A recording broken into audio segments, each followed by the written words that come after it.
Assalamualaikum warahmatullahi wabarakatuh. Perkenalkan, nama saya Mariza Salsabila, NPM 2041040328, jurusan Bimbingan Konseling Islam kelas E, Fakultas Dakwah dan Ilmu Komunikasi Universitas Islam Negeri Raden Tan Lampung, tahun 2020-2021. Di sini saya akan menjawab dan menjelaskan dari sebuah soal pertanyaan tugas ujian akhir semester mata kuliah Bahasa Indonesia di semester 1. Masuk ke pertanyaan pertama, musuh utama dalam kepenulisan karya ilmiah adalah plagiasi. Jelaskan pendapat Anda mengenai tindakan plagiasi dan bagaimana semestinya Anda sebagai mahasiswa bersikap dalam menanggapinya. Plagiasi adalah kegiatan mengcopy paste tulisan orang lain, lalu diklaim sebagai tulisan pribadi. Menurut pendapat saya tentang plagiasi ialah hal tersebut merupakan tindakan yang tidak terpuji, karena dengan kata lain sama saja mencuri karya orang lain. Aksi plagiat dengan alasan apapun jelas tidak bisa dibenarkan. Di dunia pendidikan, plagiarisme dapat mendapat hukuman berat. Tindakan ini mencoreng dan memburamkan dunia akademis, bahkan bisa disebut kejahatan intelektual. Lalu sikap saya sebagai mahasiswa dalam menanggapi hal ini ialah antisipasi untuk lebih berhati-hati apabila ingin mengutip sesuatu tulisan seseorang, dan jangan lupa menyertakan penulis aslinya. Kemudian harus belajar untuk lebih berpikir aktif dan mengeksplor lebih luas lagi ilmu serta wawasan yang telah ada dan didapatnya. Pertanyaan yang kedua, jelaskan tahap-tahap persiapan penulisan karangan ilmiah. Dalam penulisan karangan ilmiah ada beberapa persiapan. Yang pertama, tahap persiapan.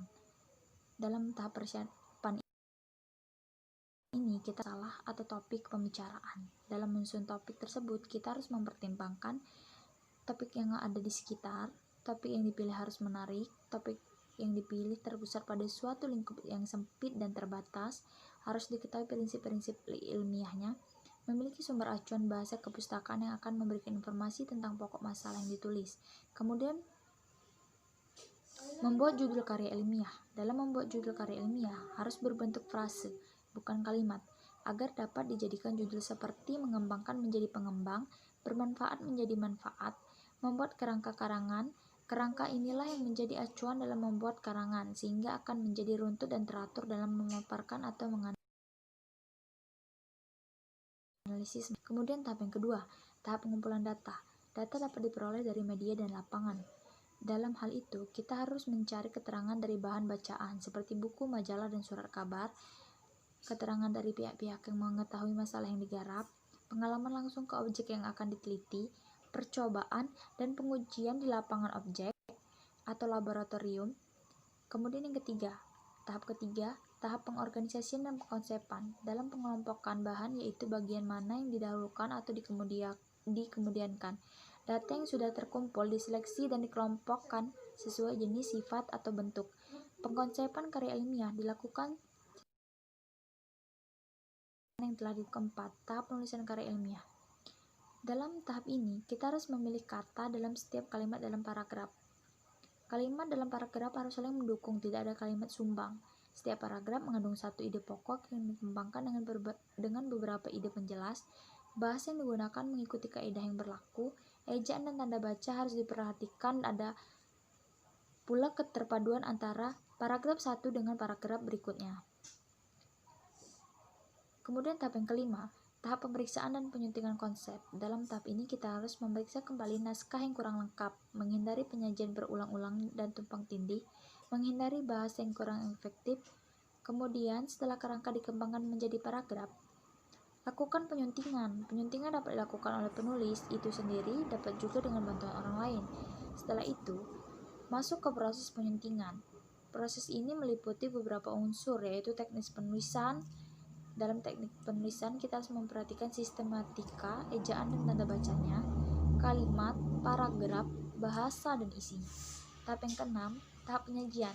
Teknik penyajian karya ilmiah harus memperhatikan segi bahasa, segi kebersihan, tata letak unsur dalam format karya ilmiah, standar yang berlaku dalam penulisan ilmiah, bagian inti karya ilmiah. Kemudian tahap yang terakhir, tahap ketujuh, tahap penyuntingan, revisi, dan draft final. Setelah melalui proses penyuntingan ini, penulis mulai merevisi karya tulis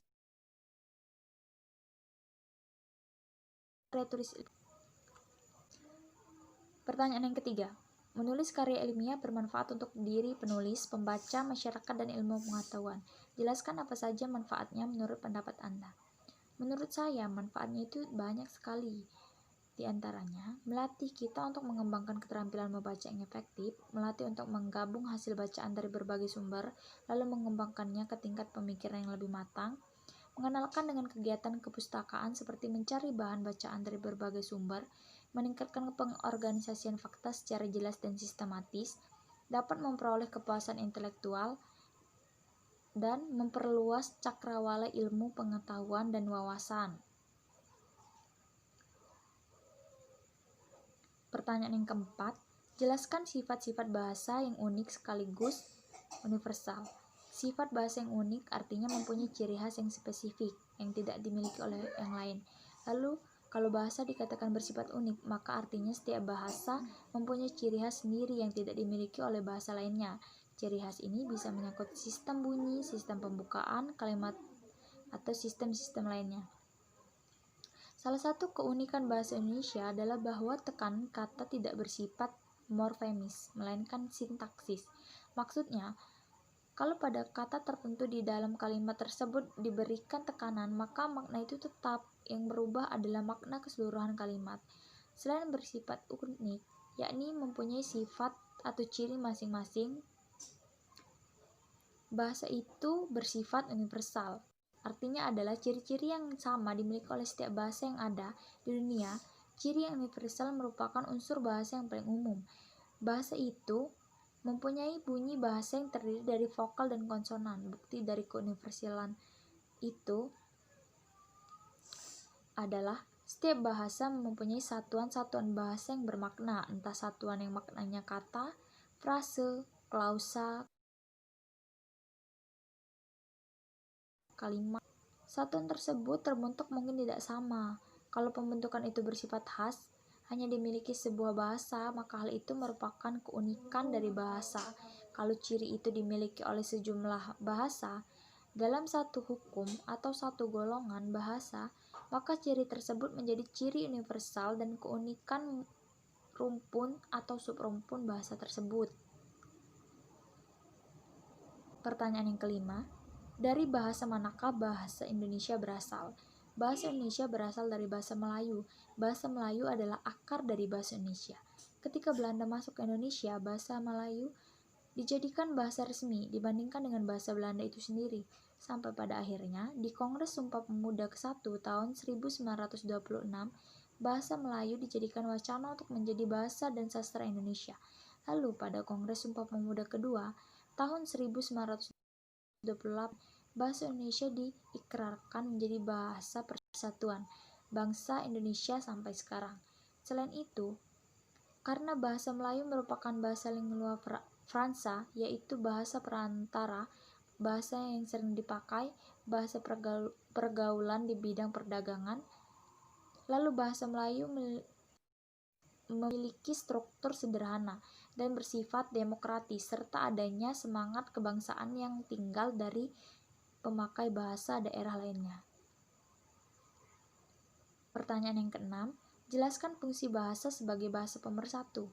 Fungsi bahasa sebagai bahasa pemersatu memiliki peran yang sangat penting karena digunakan sebagai alat perekat nasionalis warga Indonesia untuk selalu setia kepada Negara Kesatuan Republik Indonesia.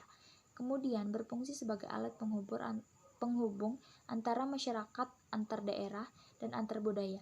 Hal ini menyadarkan kita karena dengan adanya bahasa nasional ini, kita dapat berhubung dan berkomunikasi satu sama lain tanpa mengkhawatirkan perbedaan latar belakang, sosial budaya, dan bahasa satu sama lain.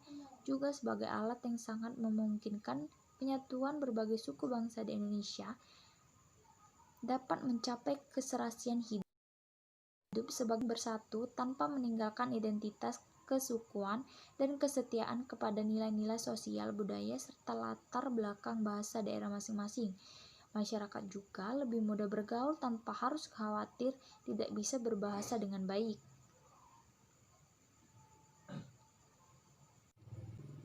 Pertanyaan nomor 7, jelaskan makna dari peribahasa bahasa menunjukkan bangsa. Berbahasa ini mempunyai dua makna. Makna pertama, berbahasa Indonesia menandakan seseorang berasal dari negara Indonesia. Berbahasa Arab menunjukkan seseorang berasal dari negara Arab, dan seterusnya. Yang maksudnya, bahasa digunakan menunjukkan asal seseorang. Makna yang kedua, bahasa menunjukkan jati diri seseorang. Maksudnya, bahasa menampakkan pola pikir, kebiasaan, sifat khusus, atau kecerdasan seseorang. Inilah mengapa seseorang bisa membaca bagaimana level berpikir orang hanya dari cara orang menggunakan bahasa. Makna yang kedua ini berhubungan dengan tata bahasa dan erat kaitannya dengan ketertiban memegang kaidah bahasa.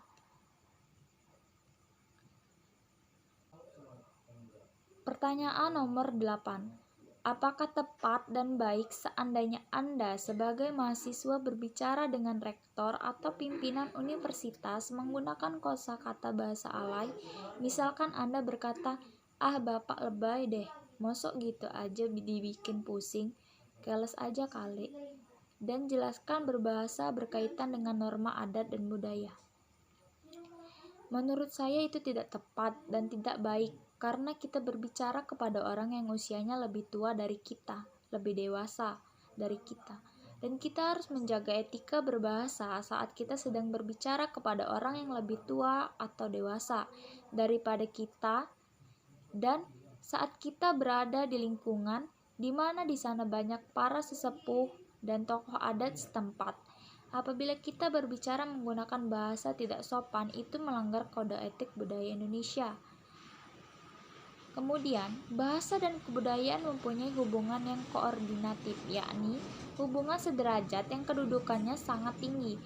Masinambau dalam Cair 1995-217 menyebutkan bahwa kebudayaan dan bahasa merupakan suatu sistem yang melekat pada manusia, atau dengan kata lain, kebudayaan adalah suatu sistem yang melekat pada manusia, mengatur interaksi manusia di dalam bermasyarakat. Maka bahasa adalah suatu sistem yang berfungsi sebagai sarana berlangsung interaksi tersebut. Kemudian pertanyaan nomor 9. Apakah perbedaan bahasa lisan dan tulisan? Bahasa lisan adalah bahasa yang dikatakan seseorang kepada orang lain secara langsung. Sedangkan bahasa tulisan adalah bahasa yang ditulis seseorang menggunakan media tulis dan dibaca oleh orang lain. Perbedaannya, yang pertama, bahasa lisan bersifat lebih efektif dan efisien, memerlukan perantara, sedangkan bahasa tulisan tidak memerlukan media perantara. Yang kedua, sintaksis bahasa lisan kurang terstruktur dibandingkan sintaksis bahasa tulis. Yang ketiga, bahasa lisan terkait oleh ruang dan waktu, sedangkan bahasa tulis tidak terkait ruang dan waktu. Pertanyaan yang terakhir, nomor 10. Kembangkan kalimat topik berikut ini menjadi satu paragraf dengan menggunakan tanda baca yang tepat. A. Kemajuan teknologi informasi telah mengubah keseharian hidup masyarakat. B. Pendidikan dini harus dapat mengoptimalkan periode usia emas seorang. Jawabannya, yang A. Tanpa kita sadari, gadget atau smartphone yang ada di genggaman kita kini telah mengubah keseharian hidup kita. Contohnya, informasi menjadi lebih mudah, mungkin juga untuk keperluan belajar, bisnis, dan kebutuhan pribadi lainnya menjadikan lebih mudah. Yang B, kalimat B, pendidikan usia dini pada anak ini memang sangat penting karena usia dari 0 sampai 8 tahun ini adalah masa-masa emas seorang anak. Anak-anak pada usia ini sangat aktif, dinamis, antusias, dan hampir selalu ingin tahu terhadap apa yang didengarkan dan dilihatnya. Demikian jawaban yang dapat saya berikan dan penjelasan yang dapat saya jelaskan. Mohon maaf apabila terdapat banyak salah dalam penulisan dan pengucapan kata. Kepada Allah saya mohon ampun. Wabillahi taufiq wal hidayah. Wassalamualaikum warahmatullahi wabarakatuh.